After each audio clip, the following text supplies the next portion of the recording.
What's up, y'all? For those of you who don't know, my name is DEKKER. I am the owner operator of DeckFitGymwear.com. Go check it out, just cool gym merch. But I've been in the entrepreneurial space coming up on 3 years now. I've been owner or part owner of 3 companies.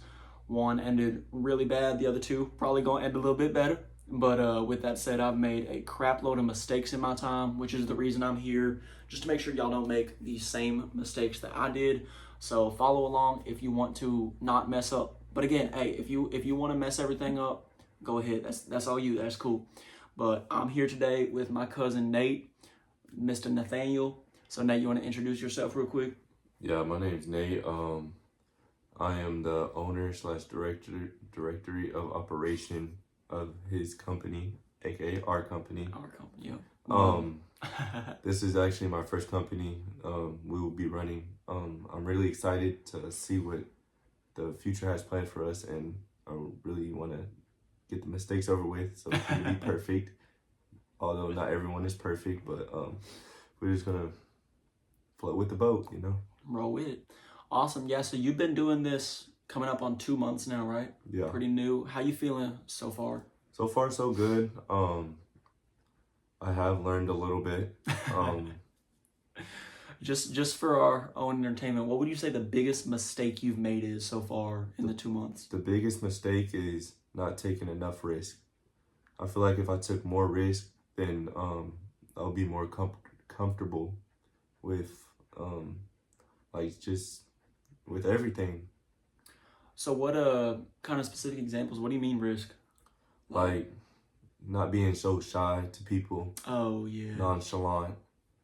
You know, them dreadheads be nonchalant. You can't be one of those. You gotta be outgoing for sure. No, that's definitely a big part. I mean, just the whole social media alone.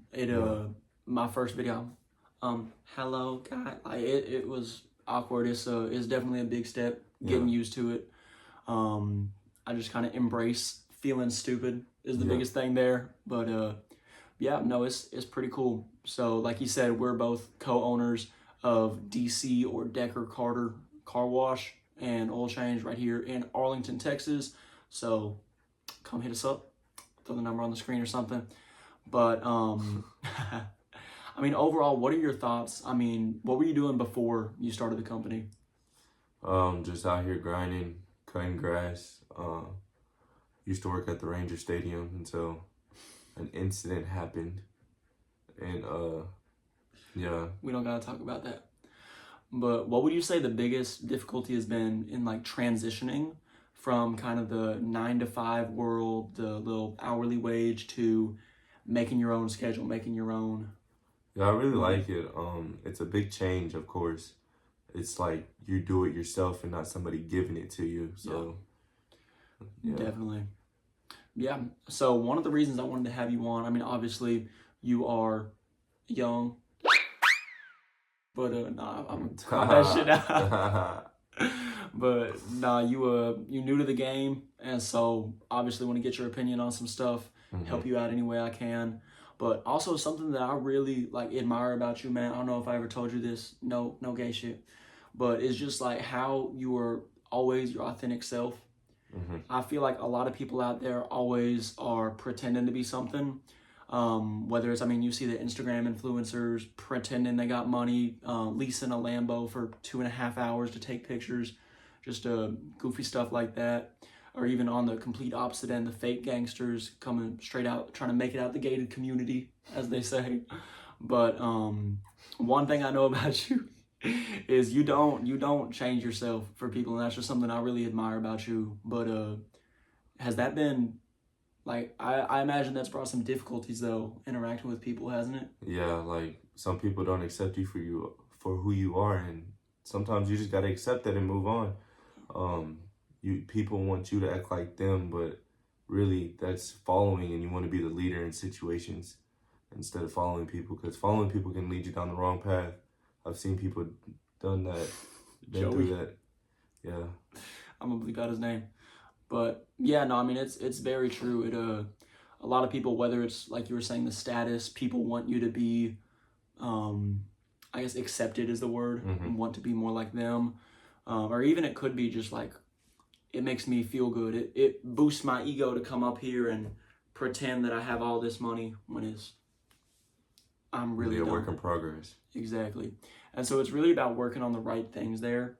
I mean, working on the right things. I mean, are you familiar with the 80-20 rule? Have you heard of that before? I think so.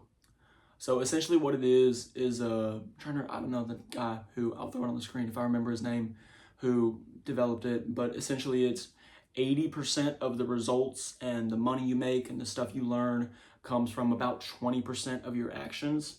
Uh-huh. And so something I've done a lot on myself recently with the company at least is just focusing on finding that 20%. So I mean, you've seen I've spent a bunch of time doing, I don't want to say time wasting, but stuff that just doesn't give the return that it should. I mean, I've got a big old bookshelf, over 400 books here to my left over here. And I catch myself, Alex Hormozy and Graham Stephan have a term for it. They call it mental masturbation. Where it's like, oh, I need to pick up the phone. I need to make sales calls. So I'm going to read about how to make sales, because that's definitely not what you need to do. And goes back into that time wasting. But no, very true. But this might be kind of a dumb question. What's like your worst experience and then your best experience just being in entrepreneurship so far? Well, my worst experience for me was like walking up to people. I had really overcome that fear, because like that's the main part of this company is you have to, be outgoing. But I would say my best is also my worst. Perhaps a weakness, some would say, but I actually think it's a strength. Well, my weaknesses are actually strengths. Because you gotta grow on your worst to be your best, Right.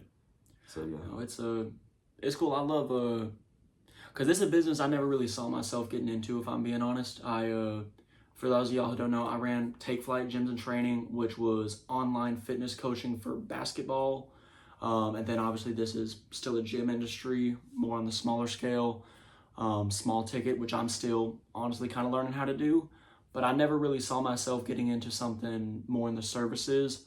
Just never really been top of mind. But no, it's been a big change. But I love the experiences. What was that one guy's name? OG, who we watched. He had one truck, and then he was like, "Yeah, that's awesome. You did good. Wash all 5 of my cars." It was like a really cool experience. Just I don't want to say validation, but just like knowing that we did something for him. Like he said he was a truck driver. He's a busy dude, and just knowing that we were able to help him, and a good enough quality, that he's like, do my whole family. He called his daughter. He called his sister, and it was an amazing experience. It's pretty cool. Yeah. But Nate, what is your biggest piece of advice for all the young guys out there who are trying to get started in their entrepreneurship? I would say just never give up. I'm pretty sure you heard that a lot, but also you need to just keep it consistent. You can't just stop one day for a week and then come back the next week thinking it's all going to be like smooth again. Yeah. You got to keep the consistency to be successful. I mean, you got a real strong story about that, the missing a week and coming back, because he went on vacation to Mexico. You want to talk about that? Yeah, I had went on a vacation to Mexico with my girlfriend, and I missed a whole lot of work that I could have been working, and yeah, it didn't. Yeah. No, we put out a new marketing campaign. I won't say too much, all the analytics and stuff, but we put out a new marketing campaign, I think, 2 days before you left? Mm-hmm. Which is not smart, because he couldn't take the out-of-country calls. So he was getting, I think, 10 to 20 calls a day, which is, I mean, it's solid. Was it more than that? It's decent. Yeah, it's probably about that. 10 to 20. So it's pretty decent volume, especially for us being so young, so new in the space. And we just weren't able to, first off, we weren't able to respond to half the calls. and even then we weren't able to schedule them that far in advance. So just definitely some difficulties there with the, but that's like, I don't know, work-life balance is something kind of, I'm torn on, because on one hand, I'm like, I'm tired on Friday, I'm gonna sleep on Saturday, sleep on Sunday, and get back to it on Monday. But I mean, it's Sunday at 11:33 p.m. right now, so we're kind of living proof that the grind don't stop. And especially when you are working for yourself, when you own your own business, like you were saying with other jobs, they kind of give it to you, especially at the lower level. Like I worked at Waffle House, Chick-fil-A. You worked at Five Below, Texas Rangers, and it's more of an hourly thing.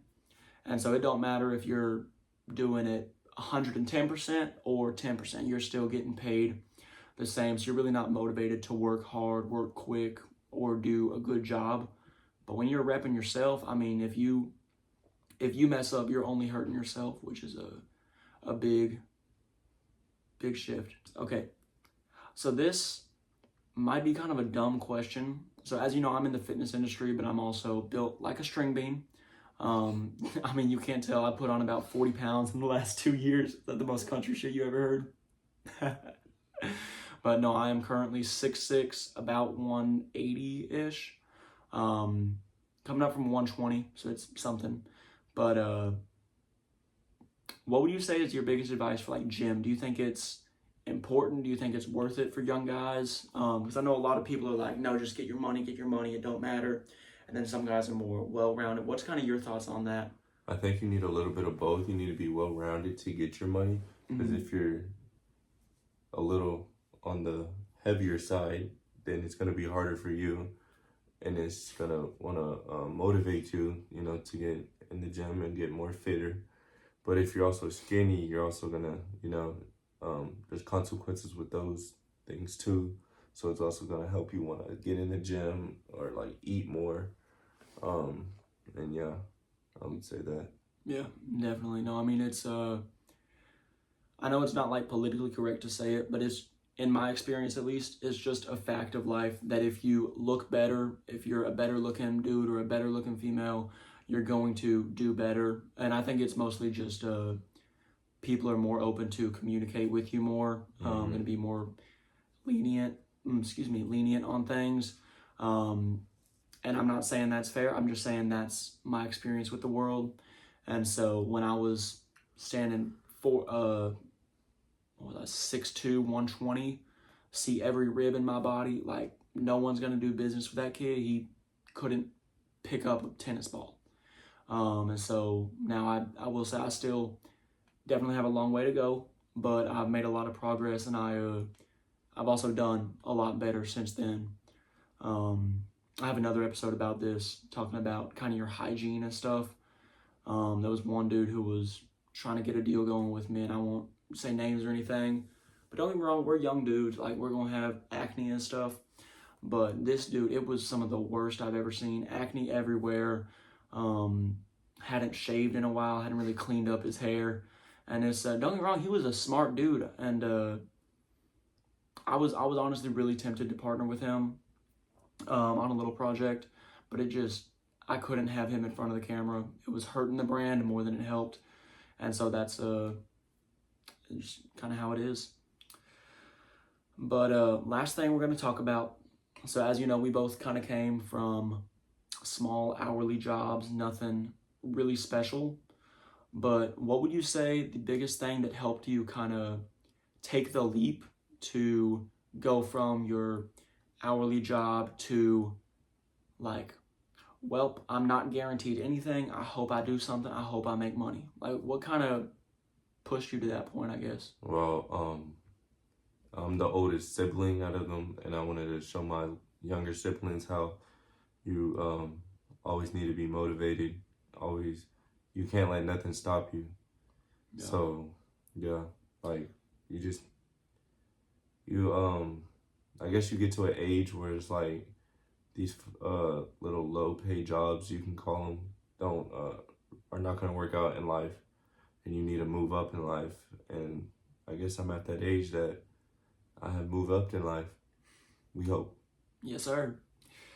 Gosh, yeah, and has that been difficult going from a guaranteed, even if it's not much, a guaranteed check to, because I mean, we didn't make $1 our first, 2-3 weeks? Yeah, 2-3 I think we're still in the negatives right now. We're coming up though. We almost.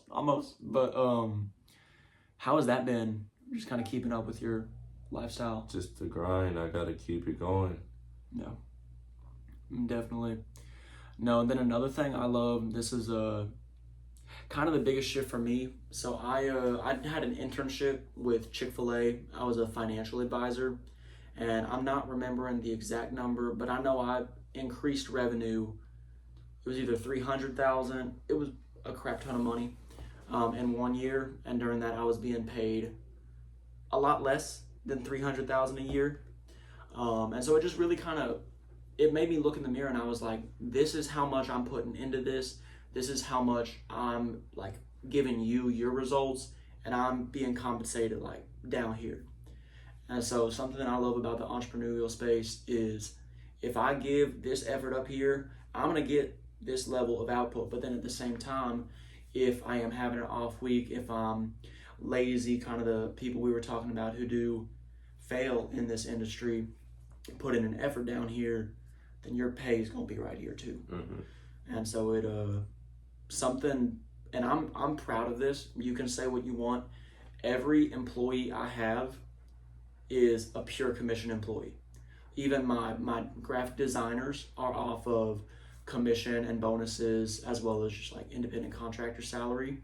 A couple of the guys we hired with the car wash, they are pure commission. So it's something I'm very, very big believer in, is if you work hard, you should be compensated. And if you don't, then again, you get what you put out of it. And so if you work with us, that's kind of the biggest thing that we kind of stand for here. But that is that's kind of what we're doing here. And so if y'all are interested in making any deals, if you want a free t-shirt, go comment, I want a free t-shirt. If you're in Arlington, want a car wash, hook you up on a free, maybe, I don't know. Go comment, my car's dirty. If you're a young dude like us, or even someone who's a little bit older and just tired of the rat race, tired of being underpaid and overworked, come hit my DM. Here's my personal cell phone number right up here. Shoot me a text. I mean, we're always looking for talent, and if you're a hardworking people, kind of people like us is what we look for. If you're a hardworking dude, whether it's in the clothing industry, sales, whether it's something washing related, or even if you're something completely different, I can guarantee you we can find a spot for just about anybody, as long as you have the work ethic and as long as you are willing to put in what it takes to get out what we promise. But until then, I mean, y'all stay safe. I appreciate y'all. Go like, follow, subscribe, and then go check us out on the Instagram, also right here. Boom, boom.